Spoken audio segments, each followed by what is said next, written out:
Kasus permasalahan terkait status seorang anak bernama KK antara Weni Aryani dan Rezky Aditya hingga saat ini belum juga menemui titik terang dan justru kian memanas.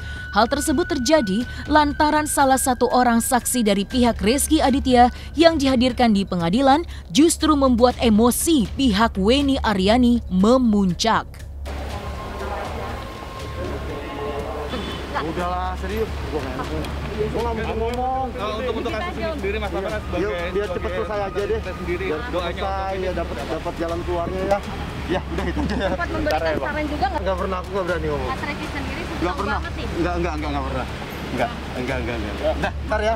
Tapi ya sedikit sempat ada digas juga tuh Bu. Seperti apa Bu komentarnya? Nanti saja ya Mbak ya, nanti aja ya caranya ya. Bu, kenapa akhirnya adiknya sendiri Mas Rezky yang menjadi saksi itu Mas Bowo? Iya, Kenapa Bu Mbak? Ya, permisi ya.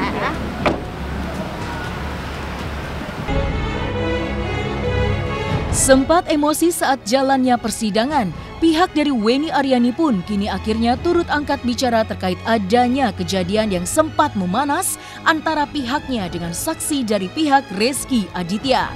Dalam ungkapannya, perwakilan dari Weni Aryani pun terungkap. Pihaknya kini akan terus menjalankan kewajibannya untuk memenuhi hak anak yang bernama KK yang statusnya saat ini masih belum menemui kejelasan. Seperti kita tahu bahwa suatu persidangan itu kan sebenarnya adalah pergulatan kehidupan dari seorang manusia ya. Karena di dalam suatu persidangan itu kita harus mendirikan hak dan mentunaikan kewajiban. Nah ini kan kita sekarang ini dalam suatu persidangan ini untuk memenuhi hak seorang anak kecil yang namanya KK. Yang itu hanya bisa diminta pertanggungjawaban dari orang yang dewasa. Termasuk salah satu saksi. Saya juga tadi sudah sempat mengatakan di awal persidangan itu bahwa siapapun saksi yang dihadirkan di sini adalah suatu saksi yang bukan menguntungkan saya ataupun menguntungkan lawanku. Tapi adalah suatu saksi yang datang yang ingin mencurahkan waktunya sehingga masalah ini bisa terpecahkan. Ya. Nah, tadi itu kenapa saya sangat begitu emosional karena saya melihat bahwa saksi ini betul-betul mendapat doktrinasi yang sebenarnya kasihan saksinya. Kenapa? Karena yang pertama dia sudah di bawah sumpah. Ada suatu hal baru yang mungkin dia khawatir akan merugikan dari kepentingan salah satu pihak ya. Itu kan bisa kita rasakan tadi ya. Bisa kita rasakan. Jadi apa sikap daripada yang disampaikan oleh saksi itu bagi kami adalah suatu keterangan yang semakin dia batasi, semakin dia mencoba mengingkari dari pertanyaan demi pertanyaan, justru semakin membuka persoalan ini menjadi tidak logis untuk diingkari, gitu ya. Kenapa? Karena kita tahu, tadi kan saya sempat menanyakan bahwa ini Rezky ini kan seorang artis. Dengan adanya masalah ini, pasti media akan mengejar, pasti media akan menanyakan, pasti media akan meminta klarifikasi. Ya. Dan tentunya persoalan ini pasti juga akan mengganggu keluarga besar. Baik keluarganya Rezky, keluarganya adiknya, dan keluarga besar daripada Rezky baik ayahnya dan ibunya. Saya tanyakan tadi, kalau memang Anda merasa bahwa ini adalah merupakan suatu gangguan yang mana persoalan ini adalah persoalan yang mengada-ngada, kenapa tidak memberikan hak jawab? Sampaikanlah kalau itu iya atau itu bukan. Kan itu yang tidak pernah kita dapatkan baik di dalam jawaban persidangan, pembuktian, di luar persidangan. Semua seolah-olah ingin persoalan ini biarlah nanti biarlah nanti persoalan ini akan padam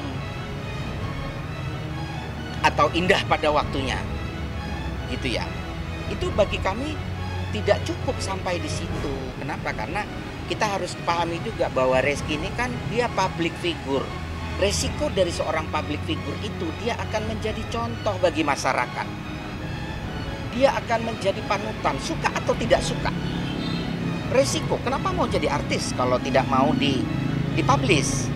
Karena bagian publish itu adalah sebagian dari tanggung jawabnya dia. Nah, itu yang tidak bisa dijawab. Sehingga saya kembali mengulangi. Artinya dalam persidangan kali ini hakim sebenarnya sudah bisa membangun persangkaan. Persangkaan mengapa dia mendiamkan, mengapa dia mencoba selalu bersembunyi. Ketika dia dituduh pada hal sesuatu yang itu sangat menyudutkan dia, kenapa dia tidak mengambil sikap? Nah, ini akan menjadi suatu pertanyaan kembali. Mungkin saja bahwa apa yang diajukan di dalam gugatan itu adalah suatu kebenaran. Sama saja, mereka kan tadi dari kesaksian mereka itu hanya mereka ingin membangun suatu peristiwa bahwa pertemuan Rizky dengan Bu Weni itu hanya sebatas bisnis. Dah, itu saja. Bisnisnya jual rumah, bahkan tadi sempat memaksakan untuk ke rumah jam 4 pagi pun itu dalam rangka untuk membicarakan bisnis.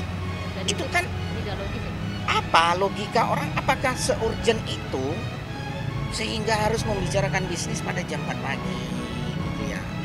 Ke rumah orang pula, bukan di kantor. Ya urusan bisnis ya urusan selesaikan di kantor. Kenapa urusan bisnis selesaikan di rumah? Terus jam 4 pagi pula, itu kan sebenarnya memaksakan suatu keadaan yang hendak dipaksakan untuk tetap menjadi hal yang objektif. Sebenarnya sudah tidak objektif lagi. Selain ungkapkan alasan pihaknya sempat memanas dengan saksi dari pihak Rezky Aditya, pihak dari Weni Aryani pun juga ungkapkan sebuah keyakinan pihaknya yang menduga jika kedatangan saksi dari pihak Rezky Aditya telah lebih dulu merencanakan sesuatu untuk memberikan jawaban saat persidangan berlangsung.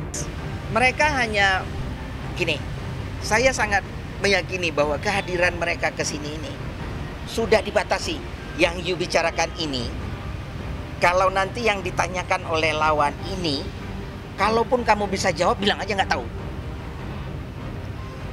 Pokoknya kamu jawabnya yang di sini, yang sesuai pertanyaan saya. Kacamata kuda. Ya, nanti kalau ditanya sama lawan, kamu jawabnya cuma 2, tidak tahu atau lupa. Nah, itu saya sempat menanyakan suatu hal yang sangat common sense, yang nggak mungkin dia mengatakan dia tidak ingat atau dia lupa. Saya coba arahkan tadi ke suatu bentuk pertanyaan yang lebih spesifik. Saya katakan, Rizky itu dari hasil penghasilannya dia punya apa aja? Karena pertanyaan saya itu berkaitan dengan nanti apa yang akan saya sita. Nah, dia sempat sampaikan bahwa dia punya mobil mewah berapa gitu, 3 apa 4 gitu ya, terus punya, dia tinggal di rumah Citra gitu ya, terus dia mempunyai aktivitas yang sampai saat ini syutingnya masih jalan, penghasilannya juga masih berjalan. Nah, tentunya arah pertanyaan saya tentu itulah ke arah bahwa dengan masih adanya dia penghasilan, maka dia tidak bisa untuk lari dari tanggung jawab untuk memenuhi KK. Kenapa? Karena dia punya sesuatu yang bisa dia tunaikan. Itu sebenarnya arah pertanyaan kami. Nah, itu yang dia nggak bisa untuk bilang lupa, atau dia nggak bisa bilang itu nggak tahu. Karena ya asisten dan adik kan aktivitasnya jauh lebih pribadi. Tahu dia saya yakin tahu betul itu, tapi ya menurut kami itu sudah cukup. Artinya hanya ini sekarang bagaimana cara memecahkan persoalan ini dengan langsung kita masuk pada pembuktian primer. Ya, apa pembuktian primernya? Kita tes DNA.